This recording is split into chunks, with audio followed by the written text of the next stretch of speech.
안녕하세요, 여러분. 오늘도 찾아와 주셔서 감사합니다. 이번 사연은 많은 분들께서 가슴 깊이 공감하실 이야기입니다. 겉으론 멀쩡해 보였던 아들의 결혼 생활. 하지만 어느 날 불쑥 날아든 신장이식이라는 말. 우리 아들이 사람이 아닌 도구로 여기고 있는 사돈집에 대한 감정들. 그 모든 과정을 지켜본 한 엄마의 이야기입니다. 누구의 잘못도 아니라고 믿고 싶었지만 어쩌면 너무 늦게 알게 된 진실. 이야기를 들으시고 여러분의 생각도 댓글로 꼭 남겨주세요. 여러분의 한마디가 누군가에게는 큰 위로가 됩니다. 영상이 기대된다면 구독과 좋아요, 그리고 알림 설정까지 부탁드립니다. 당신의 공감과 응원이 다음 이야기를 이어가는 큰 힘이 됩니다. 그럼 지금부터 이야기 시작합니다. 안녕하세요.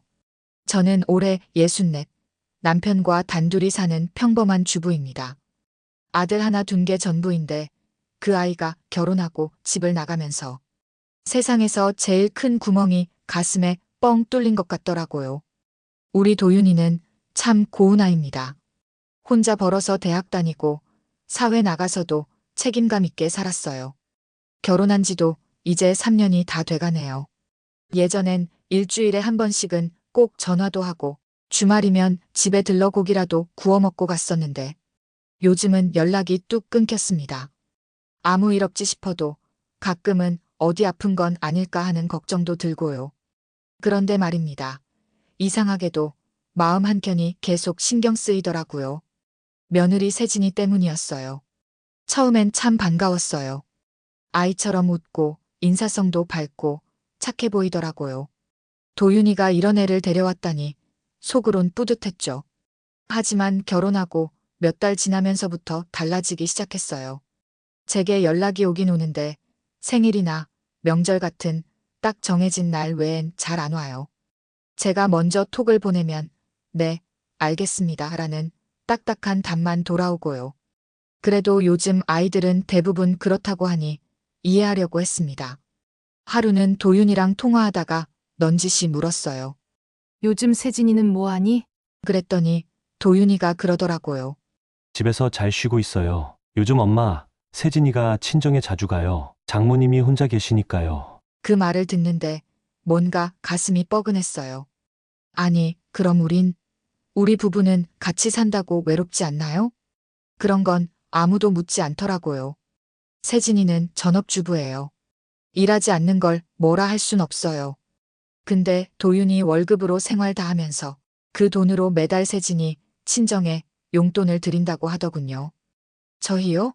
명절 때 한 번, 그것도 백화점 상품권 하나면 끝이에요. 남편은 조용한 성격이에요.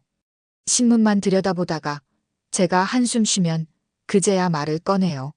당신도 받고 싶으면 말하지 그래? 그 말이 더 서운했어요. 받고 싶어서 그런 게 아니잖아요. 그저 마음이 서운한 거죠.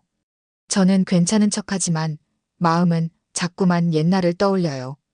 도윤이가 초등학교 2학년 때 한겨울에 코피를 쏟고 쓰러졌을 때가 생각나요. 새벽에 택시 잡아타고 병원 데려가고 하루 종일 곁에서 손잡고 울었죠. 그렇게 애지중지 키운 아들이 이젠 어디선가 누군가의 남편이라는 이름으로 살아가고 있는데 그 삶에서 저는 참 먼 사람이 된 느낌입니다. 며칠 전 저녁 찬거리를 준비하다 말고 갑자기 도윤이한테 전화가 왔어요. 요즘은 먼저 연락 오는 날이 드문데 반가운 마음에 손에 묻은 고춧가루도 안 털고 전화를 받았죠. 그런데 도윤이 목소리가 어딘가 불안하더라고요. 자꾸 머뭇거리며 뜸을 들이길래 무슨 일 있나 싶었어요. 엄마 혹시 시간 돼요? 잠깐 통화 좀. 그럼 말해봐. 무슨 일인데 그래? 장모님이 신장이 안 좋으시대요. 병원에서 이식이 필요하다고 했대요. 그 말을 듣자마자 손에 들고 있던 김치 봉투를 떨어뜨렸습니다. 순간 머릿속이 하얘졌어요. 누가 아프다는데 당연히 놀랄 수밖에 없죠. 하지만 도윤이의 다음 말이 더 충격이었어요.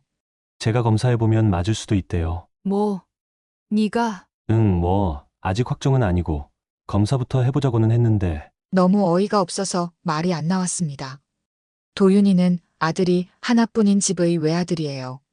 멀쩡히 살아있는 우리 부부가 있고 아직 결혼한 지 몇 년 되지도 않았는데 그런 중대한 문제를 이렇게 갑작스럽게 툭 던지듯 말하는 게 맞나 싶더라고요. 도윤아, 세진이 오빠도 있잖아. 거기는 먼저 검사해봤다니?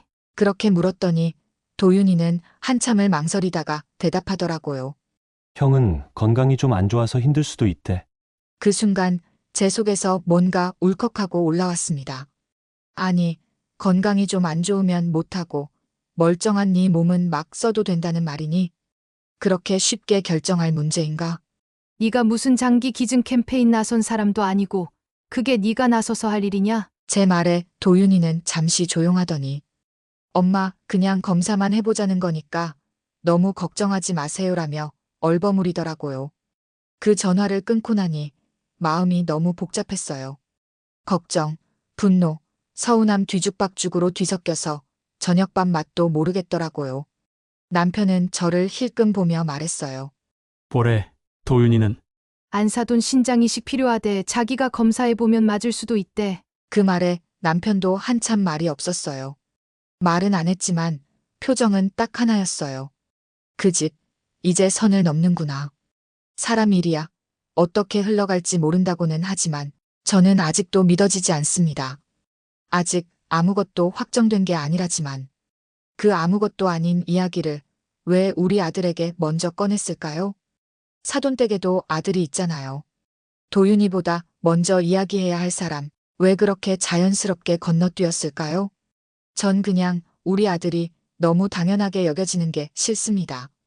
이게 제가 너무 예민한 걸까요? 아니면 진짜로 무례한 일이 맞는 걸까요?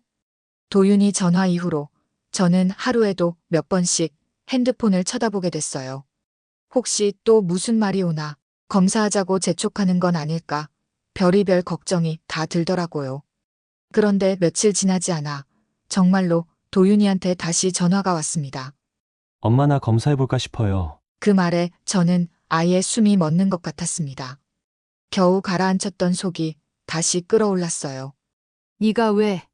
네 몸 하나밖에 없는데 왜 네가 나서야 돼? 저도 모르게 목소리가 커졌습니다. 도윤이는 한숨을 쉬더니 조심스럽게 말을 이어갔어요. 그래도 내가 맞으면 장모님 살릴 수 있잖아. 엄마, 내가 도울 수 있는 거면 해야 하지 않을까? 착하기도 하지. 우리 아들은 세상 누구보다 착하고 순했어요. 어렸을 때부터 자기 입보다 남 챙기던 애였으니까요. 하지만 세상 일이 다 착하다고만 되는 게 아니잖아요. 누군가를 위해 희생하면 그게 다 보답받는 것도 아니고 때로는 그냥 이용만 당하는 게 인생이라는 걸 저는 살아오면서 뼈저리게 느꼈습니다. 도윤아, 네가 그렇게까지 해야 할 이유가 어디 있어? 사돈댁에도 아들이 멀쩡히 있는데 왜 네가 먼저야? 너도 소중한 사람이야. 네 몸 함부로 생각하지 마.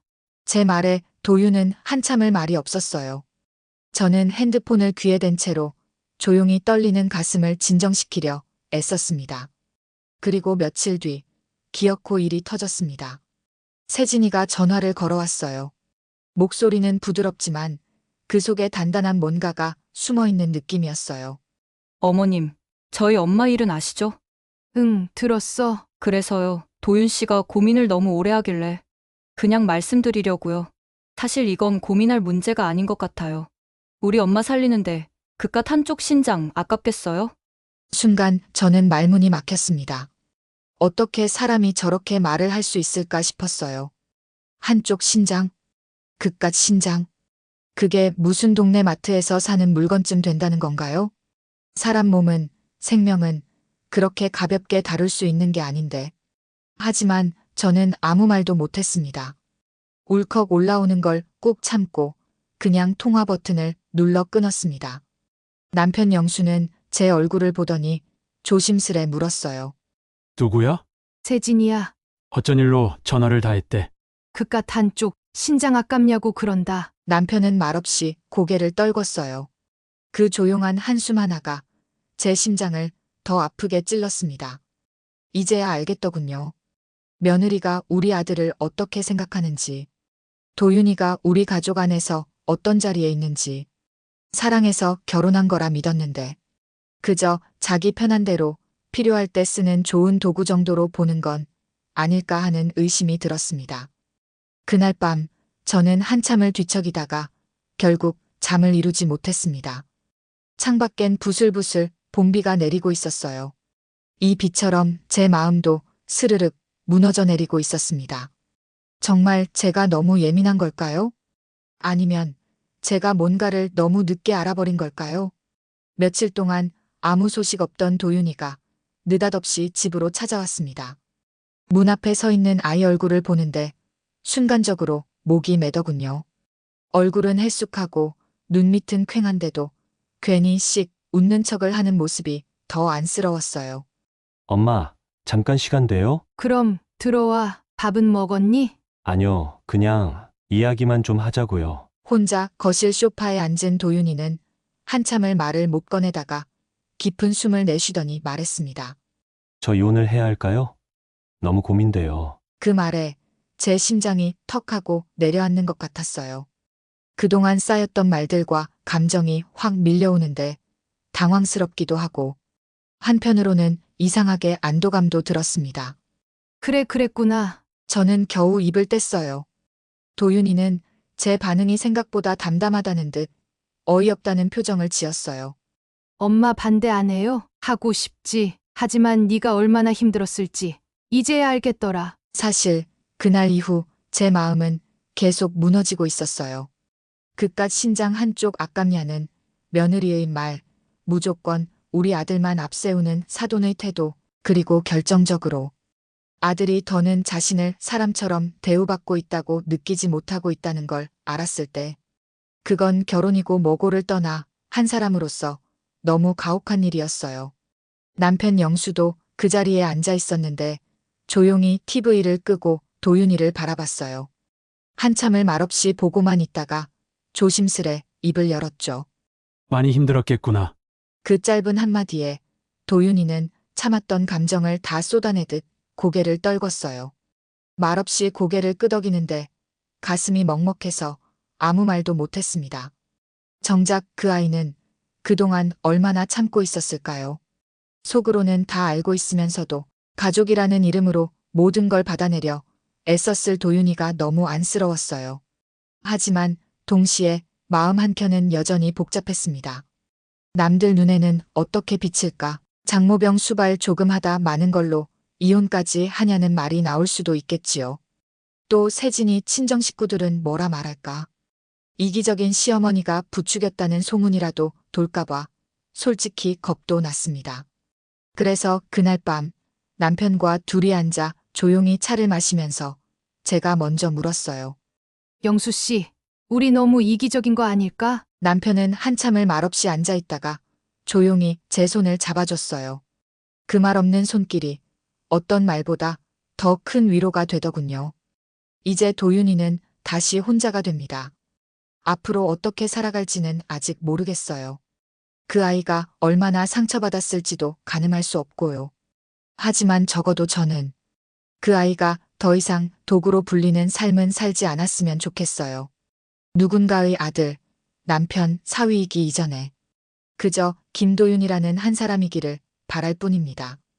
그리고 마지막으로 이 말을 꼭 묻고 싶었어요. 제가 아들 편에 선 게 정말 이기적인 선택이었을까요? 도윤이가 이혼을 결심한 건 과연 잘못된 일이었을까요? 근데 어느 날 아들한테 전화를 했는데 받지 않아서 어쩔 수 없이 며느리한테 전화를 해봤는데 아들이 안사돈과 병원에 갔다고 하더라고요. 순간 머리를 한 대 얻어맞은 것 같았어요. 도대체 이게 무슨 말인지. 도윤아, 너 요즘 병원 간다고 하던데 그거 진짜야? 잠시 정적이 흐르고 도윤이 조심스럽게 말했어요. 아, 엄마. 그게 그냥 예비검사예요. 아직 아무것도 아니고 그냥 가능성만 보는 거예요. 말끝이 흐려졌습니다. 이쯤 되니 속에서 뭔가 치밀어 올랐어요. 우리 아들은 지금 이혼 고민까지 하고 있는 상황인데 그런 아이를 아직도 병원에 데리고 다닌다고요? 더 기가 막혔던 건 그 다음이었어요. 도윤이가 장모랑 병원에 갔을 때 간호사가 묻더랍니다. 가족분이세요? 그랬더니 사돈 오명자 씨가 대뜸 사위예요. 장기 이식 받을 수 있을지 검사하려고요. 얘밖에 없어서요. 우리 도윤이 아니면 안 돼요. 우리 도윤이 아니면 안 된다고요? 그 말을 들은 순간 머리 끝까지 화가 치밀었습니다. 그 사람 입에서 그런 말을 그렇게 아무렇지 않게 내뱉다니요. 그건 진심이 아니라 선언이었어요. 이 아이는 내 거다. 이 아이의 몸도 내 거다라고 세상에 대고 외치는 것 같았어요. 저는 그날 밤 남편과 마주 앉아 이 얘기를 꺼냈습니다. 남편은 조용히 제 말을 듣더니 술 한 잔을 따라 마시고 말했어요. 이제 그만해야겠네. 그 집 도윤이를 사람으로 안 보고 있잖아. 그 말에 제가 울음을 터뜨리고 말았어요. 그동안 쌓여있던 억울함, 서운함, 분노가 한꺼번에 올라와서 숨조차 제대로 쉴 수 없더군요. 사람이 어떻게 이럴 수 있을까요? 자식 하나 둔 부모 마음은 다 똑같은 거 아닙니까? 그런데 왜 우리 아들만 이렇게 당연하게 취급당해야 하나요? 그 아이는 누군가의 소유물이 아닙니다. 한 사람의 생명이고 고유한 존재고 그리고 제겐 단 하나뿐인 아들이에요. 정말 묻고 싶습니다. 장기 이식이 그렇게도 쉬운 말인가요? 사람 목숨이 다른 집 귀한 자식의 몸이 그렇게 쉽게 넘길 수 있는 물건처럼 말해도 되는 건가요? 도윤이 입에서 이혼이라는 말이 나온 게 이제야 이해가 갑니다. 저라도 그 자리에 있었다면 당장이라도 도망치고 싶었을 겁니다. 그날 이후 저는 며느리 세진이의 전화조차 받고 싶지 않았어요. 그 목소리를 들으면 제 속이 뒤집힐 것 같아서요. 그 아이가 우리 집으로 들어온 지 몇 년인데 저는 지금 처음으로 남이란 말이 실감납니다.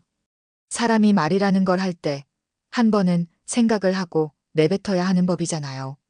그런데 며느리 세진이는 그걸 몰라요. 아니, 모른 척하는 건지도 모르죠. 며칠 전이었어요. 사돈댁에서 간단히 가족 모임을 하자고 연락이 왔습니다. 장모님 건강 문제도 있고 분위기 풀 겸 밥 한 끼 하자는 말에 남편과 함께 얼굴이나 보자 싶어 나갔죠. 근데요, 그 자리가 어땠는 줄 아세요? 평범한 밥상이 아니었어요. 그건 완전히 작정한 자리였습니다. 상다리가 휘어지게 음식은 차려놨는데 정작 분위기는 살얼음 같았어요. 세진이 오빠도 없이 사돈과 며느리 그리고 도윤이까지 셋이서 앉아 있었고 우리 부부만 쑥 들어가게 된 꼴이더라고요. 밥을 먹는 둥 마는 둥 하는데 사돈이 슬쩍 말을 꺼내더군요. 도윤이는 마음이 착해서 늘 든든해요. 이런 사위가 있는 것도 복이죠. 세진이 아빠가 살아 계셨다면 참 좋아하셨을 텐데. 그 말부터 뭔가 예감이 좋지 않았어요. 그리고는 세진이가 아주 자연스럽게 덧붙였죠. 근데 어머님 도윤 씨가 아직도 망설이는 게 저는 이해가 안 돼요. 우리 엄마가 어떤 분인데 살리겠다는 마음이 있으면 벌써 움직였어야죠. 그 말에 저는 젓가락을 내려놓을 수밖에 없었어요. 도대체 이게 어느 집안 식사 자리에서 할 말인가요? 그것도 친정 식구 앞에서 사위에게. 그리고 그 엄마인 저한테. 세진아, 말이 좀 심한 거 아니니? 제가 조심스레 말하자 세진이는 고개를 끄덕이며 말하더군요. 아니요, 어머님. 사람 목숨이 걸린 일이잖아요. 그깟 검사 하나에 그렇게 망설이는 건 솔직히 서운해요. 또 그 말이었습니다. 예전 전화 통화에서도 들었던 그 표현. 그땐 참았지만 이번엔 도저히 넘길 수가 없었어요. 세진아, 사돈댁에도 아들 있잖니? 왜 그쪽은 얘기 안 꺼내고 우리 아들만 자꾸 언급하니? 제가 낮은 목소리로 물었더니 세진이는 딱 잘라 말했어요. 오빠는 몸이 약하잖아요. 그리고 도윤 씨가 훨씬 더 잘 맞을 확률이 높대요. 게다가 엄마가 믿고 의지하는 사람은 도윤 씨예요. 그 말을 듣는 순간 이 사람들은 진짜 우리 아들을 무슨 보험처럼 여기는구나 싶었습니다. 몸 상태가 맞을 확률이 높은 사람, 말 잘 듣는 사람, 그래서 부담 없이 부탁할 수 있는 사람. 그게 제 아들이었어요. 저는 밥을 더 못 먹겠더라고요. 남편은 제 무릎 아래로 조용히 손을 얹더니 말없이 식탁을 정리해주는 세진이 등을 한참 바라보다 고개를 돌렸습니다. 그날 저녁 집으로 돌아오는 길. 차 안에서 아무 말도 안 나왔어요. 엔진 소리만 뱅글뱅글 도는 그 적막한 공간에서 제 눈에선 눈물이 뚝 하고 떨어졌습니다. 아들 둔 죄. 말 못한 죄. 아들을 지켜주지 못한 죄. 그 죄책감이 저를 가만히 두질 않았어요. 그리고 그날 이후 저는 결심했어요. 이제는 더는 안 참을 거예요. 우리 아들, 더는 누가 함부로 말하지 못하게 할 겁니다. 살다 보면, 아, 이 사람들 진심이 이거였구나 싶은 순간이 있잖아요. 겉으로는 친절하게 웃고 말도 곱게 하지만 속뜻이 딱 보이는 그날. 저한텐 그게 바로 사돈댁의 본심을 들여다본 날이었습니다. 그날은 무슨 연휴였는지 남편과 같이 마트에 장을 보러 나갔다가 동네 지인 하나를 만났어요. 그분은 사돈댁하고 같은 교회에 다니는 분이었죠. 그분 입에서 나온 말이 아직도 귓가에 생생해요. 오명자 씨가 그러더라고요. 아들보다 사위가 낫다고. 박세호는 뭐 하나 시키면 싫은 소리부터 나오는데 사위는 말도 잘 듣고 착하고 책임감이 있다고. 그래서 이번에도 도윤 씨한테 먼저 부탁했다고 하던데요. 순간 장바구니 들고 있던 손에 힘이 풀리는 줄 알았어요. 머리가 띵하더군요. 그 말을 듣고 집으로 돌아오는 길에 저는 입도 못 열었어요. 그날 밤 저는 혼자 앉아 생각했어요. 이건 너무 이상한 흐름이라는 걸요. 도윤이가 아무리 착하고 책임감 강한 아들이라지만 사돈댁 애도장성한 아들이 멀쩡히 있는데 어째서 그 집은 도윤이한테만 손을 뻗는 걸까요? 그래서 결국 제가 직접 확인해 보기로 했습니다. 지인 통해 조심스럽게 물어봤어요. 거기 아들은 정말 이식 못할 정도로 건강이 나쁜가요? 그랬더니 돌아온 답은 이랬습니다. 아니요. 술, 담배 좀 하지만 평소엔 멀쩡해요. 운동도 자주 하고 건강해 보이던데요. 그 집에서 그냥 도윤이가 더 편하다고 하던데요. 편하다. 그 한마디에 저는 확신했어요. 이 사람들은 상황이 어쩔 수 없어 우리 아들에게 부탁한 게 아니라 그냥 아들이 거절 안 할 사람이니까 말 잘 들으니까 그깟 신장쯤은 줄 수도 있을 거라 생각하니까 선택한 거였다는 걸요. 그날 저녁 도윤이한테 전화를 걸었습니다. 도윤아, 엄마가 좀 물어볼 게 있는데 사돈댁에서 네가 더 맞을 확률 높다고 해서 검사하자고 했다는 말 정확히 누가 먼저 꺼낸 말이니? 도윤이는 잠시 말이 없다가 말했어요. 장모님이 먼저 얘기했어요. 형은 좀 무리라고 하고 내가 마음이 착해서 그랬대요. 그 순간 제 마음이 무너졌어요. 이 애가 지금 착하다는 이유로 너무 많은 걸 떠안고 살아왔구나. 남편도 제 눈을 보더니 말없이 고개를 끄덕이더군요. 그제야 저는 확실히 느꼈어요. 이 결혼 생활 처음부터 우리 아들만 주고 있었구나. 받은 건 없으면서 당연하게 내주는 살. 이쯤 되면 누군가는 말려야 하지 않을까요? 이쯤 되면 누군가는 이 아이를 지켜줘야 하지 않을까요? 저라도 나서야겠다는 마음이 그날 처음 가슴속 깊은 데서부터 올라왔습니다. 그날은 유난히도 하늘이 맑았어요. 기분은 뒤죽박죽인데 하늘은 참 평온하더군요.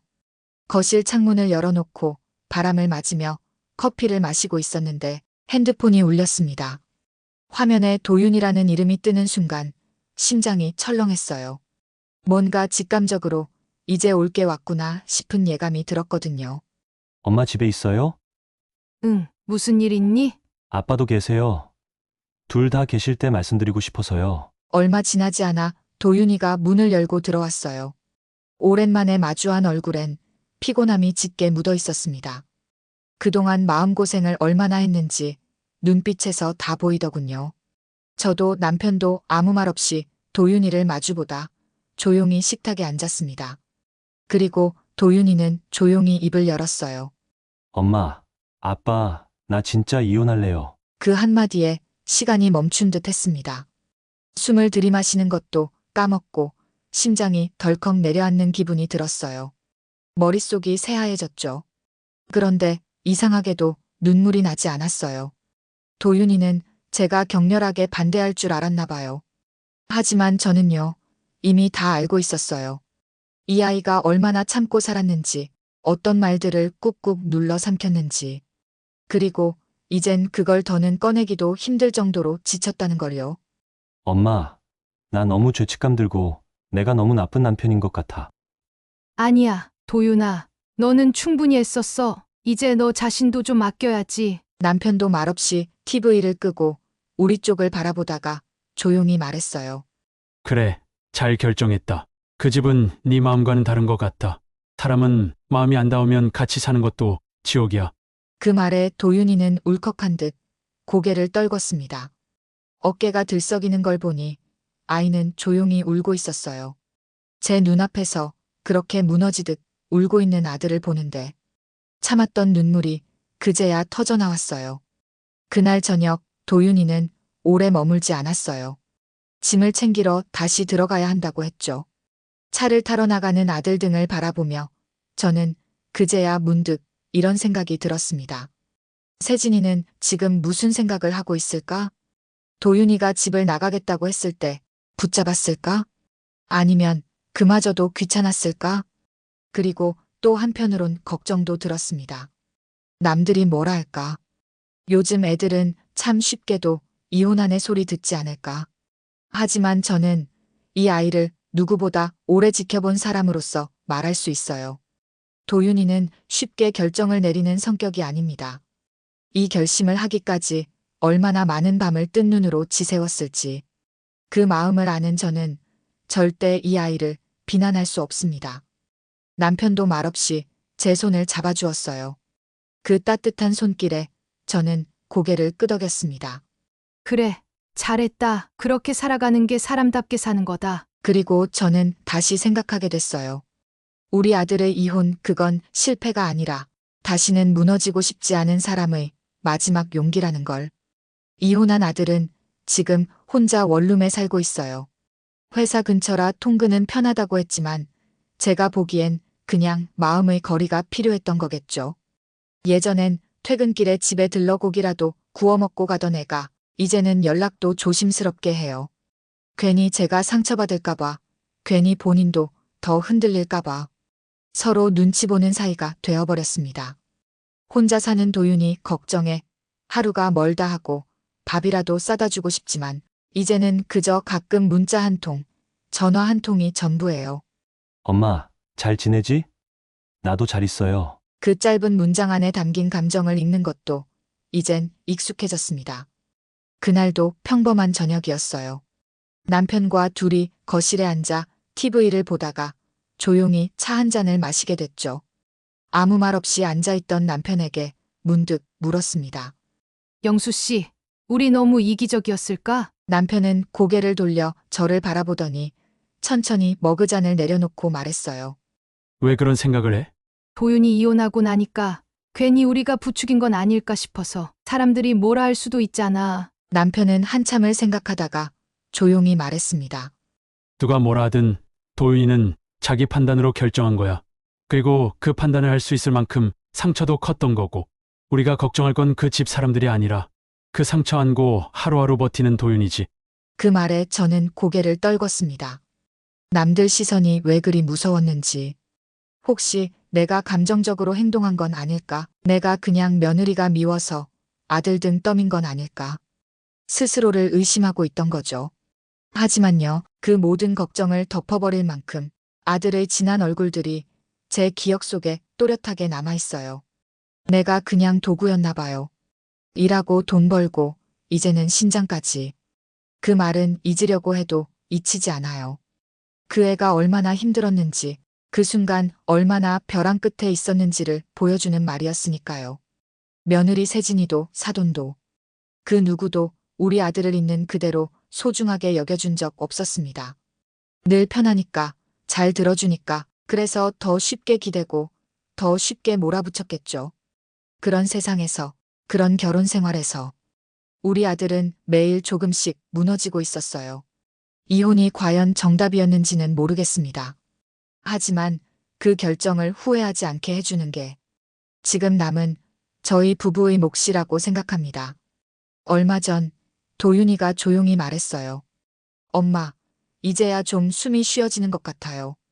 그 말 듣고 저는 더 이상 아무 말도 못했습니다. 대신 조용히 고개를 끄덕였어요. 그리고 마음속으로 다짐했습니다. 그래, 그 한마디면 된 거다. 이 선택이 잘못된 게 아니었다는 증거. 아들은 다시 자기 숨을 찾았다는 거.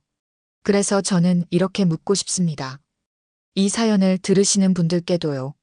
정말 제가 아들 편에 선 게 잘못된 선택이었을까요? 정말 그게 이기적인 행동이었을까요? 여러분의 생각은 어떠신가요?